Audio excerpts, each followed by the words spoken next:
بسم اللہ الرحمن الرحیم۔ السلام علیکم ورحمۃ اللہ وبرکاتہ۔ امام مہدی کا ظہور عن قریب ہونے والا ہے۔ مفتی ابو لبابہ منصور نے اپنی کتاب دجالیات میں حضرت دانیال علیہ السلام کی تختیوں کے حوالے سے لکھا ہے کہ یہودیوں کی ایک ریاست قائم ہو گئی اور اس کے 50 سال بعد امام مہدی کا ظہور ہوگا۔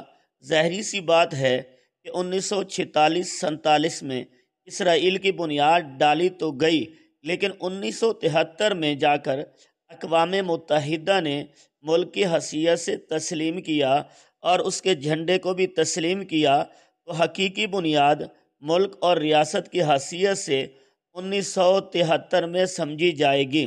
اس لحاظ سے 2023 میں 50 سال پورے ہوتے ہیں، لہذا ممکن ہے کہ 2024 میں امام مہدی کا ظہور ہوگا۔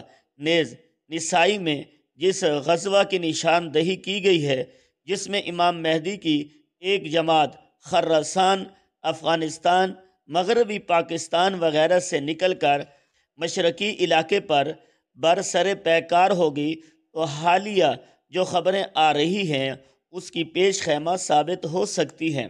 دجال کے خروج کے آثار۔ قابل غور بات تو یہ بھی ہے کہ کرونا کا ڈرامہ بھی 2024 میں ختم کر دیا جائے گا۔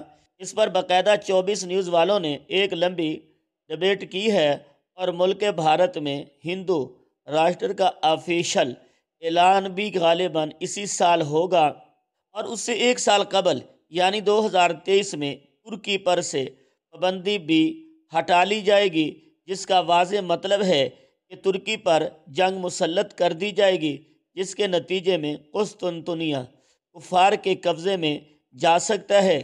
اور سعودی بادشاہ کی وفات کی یہ روایت رہی ہے کہ عموماً وہ 90 سال کے آس پاس ہی فوت ہوتے ہیں، اور اس وقت موجودہ بادشاہ سلیمان کی عمر 86 سال ہے۔ ممکن ہے کہ وہ 24-25 تک 90 کے آس پاس ہوں گے، اور خلافت عثمانیہ کے سقوط کے 100 سال بھی 2023 تک پورے ہیں۔ نیز ایک عرب عالم ہیں شیخ صادق المغلسی المرانی، انہوں نے 24 کے قریب ہی ظہور مہدی کی بات کہی ہے۔ حاصل یہ نکلا کہ ظہور مہدی کے لحاظ سے یہ 2 سال یعنی 2024 اور 2025 کافی اہم ہیں۔ ایک بات بڑی فکر میں ڈالنے والی ہے، یہ بھی ہے کہ امت کے مختلف قسم کے گروہ امام مہدی کو تلاش بھی کر رہے ہیں۔ اس عاجز کے پاس یہ بھی خبر آئی ہے کہ مختلف جہادی تنظیموں کے فکر مند لیڈران اس وقت بڑے فکر مند ہیں کہ امام مہدی کی قیادت میں ساری دنیا میں جہاد شروع کیا جائے، اور وہ اس کے لیے ان کی تلاش میں ہیں۔ کافی دن پہلے کسی صاحب نے بتایا تھا کہ پاکستان کے پیر ذوالفقار احمد نقشبندی صاحب نے حرم میں بیٹھ کر قسم کھا کر یہ بات کہی تھی کہ امام مہدی کا ظہور 2025 میں ہوگا، اور وہ ہر سال اسی تلاش میں جاتے ہیں کہ کسی طرح انہیں پہچان سکیں۔ ایک بات اور یاد آئی، بڑے مزے کی بات ہے، بندہ مولانا سجاد نعمانی صاحب کا ایک بیان سن رہا تھا، جس میں حضرت نے سورۃ کہف کی تفسیر کرتے ہوئے بڑا عجیب نکتہ پیش کیا۔ فرمایا کہ اللہ نے دجال کے فتنوں کا ذکر سورۃ کہف میں کیا ہے، اور سورۃ کہف 15ویں پارے کے نصف سے شروع ہوتی ہے۔ اس سے معلوم ہوتا ہے کہ دجال کا خروج 15ویں صدی کے نصف پر ہوگا۔ آگے فرمایا کہ 16واں پارہ شروع ہوتے ہوتے ہی دجال کا ذکر ختم ہو جاتا ہے، جس سے معلوم ہوا کہ 16ویں صدی سے قبل ہی یہ فتنہ ختم ہو جائے گا۔ مزید یہ بھی فرمایا کہ اللہ تعالیٰ نے دجال کے ذکر سے پہلے بنی اسرائیل کا ذکر کیا ہے، جس سے یہ معلوم ہوتا ہے کہ یہ لوگ اس سے پہلے کافی چرچے میں ہوں گے، یعنی انہیں عروج ملے گا۔ اب ہم حضرت کی ان باتوں پر غور کرتے ہیں تو اس سے بھی یہ اندازہ نکل کے سامنے آتا ہے، چونکہ دجال کی 15ویں صدی کے نصف میں آنے کا امکان ہے، اور حضرت مہدی اس سے تقریباً 5-6 سال قبل آئیں گے، اور اس وقت 1443 ہجری چل رہی ہے، اور اس وقت 1443 ہجری چل رہی ہے۔ 5-6 سال قبل، مطلب 45-46 ہجری، جو انگریزی سال کے حساب سے 2024 اور 25 بنتے ہیں۔ امام مہدی کے ظہور کے بعد بہت ممکن ہے کہ 2025 کے بعد امام مہدی کی قیادت میں تیسری عالمی اسلامی جنگ ہو۔ بہرحال اب جس طرح بھی غور کر کے یہ 2 سال سامنے آئے ہیں، بہرحال آپ جس طرح بھی غور کریں گے یہی 2 سال سامنے آئیں گے۔ معلوم ہوا کہ یہ 2 سال امت مسلمہ کے لیے بڑی اہمیت کے حامل ہیں۔ اللہ تبارک و تعالی امت مسلمہ کی دجالی فتنوں اور سازشوں سے حفاظت فرمائے۔ نمبر 1، پہلے سیاہ جھنڈے نکلیں گے۔ نمبر 2، پھر غزوہ ہند ہوگا۔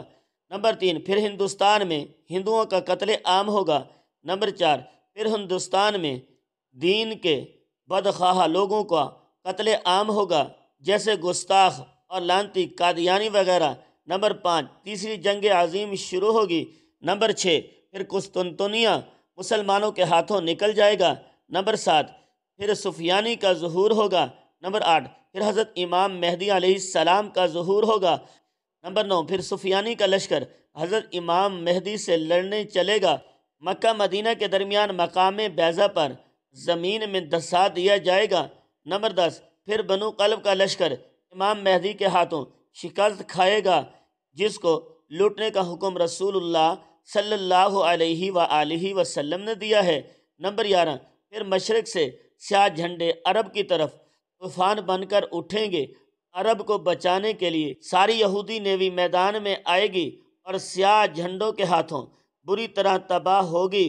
نمبر 12، پھر حجاز مقدس کا محاصرہ توڑنے کے لیے خلیج فارس کے نزدیک سیاہ جھنڈے دجالوں سے بڑا زبردست معرکہ لڑیں گے اور محاصرہ توڑیں گے۔ نمبر 13، پھر لشکر امام مہدی علیہ السلام کی بیعت کے لیے آگے بڑھے گا اور راستے میں نجد شہر ان کی طوفانی یلغار کے لپیٹ میں آ جائے گا۔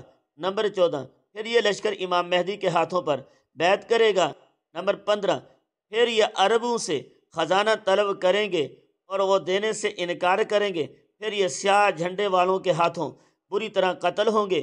ان کے قتل عام کے دوران سیاہ جھنڈے عرب کی ریت کو عربوں کے خون سے تر کر دیں گے۔ اس خوفناک قتل عام کا ذکر احادیث مبارکہ میں بھی ملتا ہے۔ یہی وجہ ہوگی کہ عرب بہت کم رہ جائیں گے۔ نمبر 16، پھر عرب بھاگ کر مکہ اور مدینہ میں پناہ لیں گے اور اپنی جان بخشی کے لیے خزانہ دینا چاہیں گے، لیکن سیاہ جھنڈے لینے سے انکار کر دیں گے۔ نمبر 7، پھر سیاہ جھنڈوں کی اگلی یلغار کا نشانہ مصر بنے گا، جس کا ذکر احادیث میں ملتا ہے۔ پھر ایران کی باری آئے گی، لیکن ایران اطاعت قبول کر کے جان بچائے گا۔ نمبر 18، پھر رومی اپنے وہ لوگ جو اسلام قبول کر چکے ہوں گے واپس مانگیں گے۔ نہ دینے پر رومیوں کے 80 جھنڈے سیاہ جھنڈوں سے لڑنے کے لیے نکلیں گے۔ ہر جھنڈے تلے 60,000 رومی ہوں گے۔ ان کی اتنی تعداد دے کر سیاہ جھنڈوں میں سے 1/3 بھاگ جائیں گے، جن کی توبہ اللہ کبھی قبول نہ کرے گا۔